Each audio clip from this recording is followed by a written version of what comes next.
പേരിനൊപ്പം ഇന്നും വൈക്കം കൊണ്ടു നടക്കുമ്പോഴും ബേപ്പൂർ എന്നൊരു നാടിൻ്റെ സുൽത്താനായ മാന്ത്രികനാണ് ബഷീർ.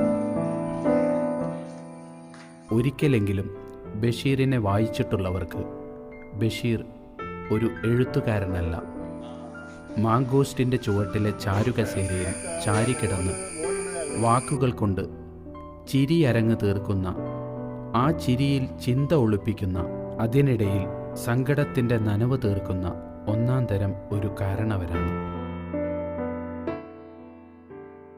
1908 ജനുവരി 21 തലയോലപ്പറമ്പിൽ അബ്ദുറഹ്മാൻ്റെയും കുഞ്ഞാത്തുമ്മയുടെയും മകനായിട്ടായിരുന്നു ഈ പ്രതിഭയുടെ ജനനമെങ്കിലും ബഷീർ എന്ന സാഹിത്യകാരനെ സ്വന്തമാക്കാനുള്ള ഭാഗ്യം ലഭിച്ചത് ബേപ്പൂരിനാണ്.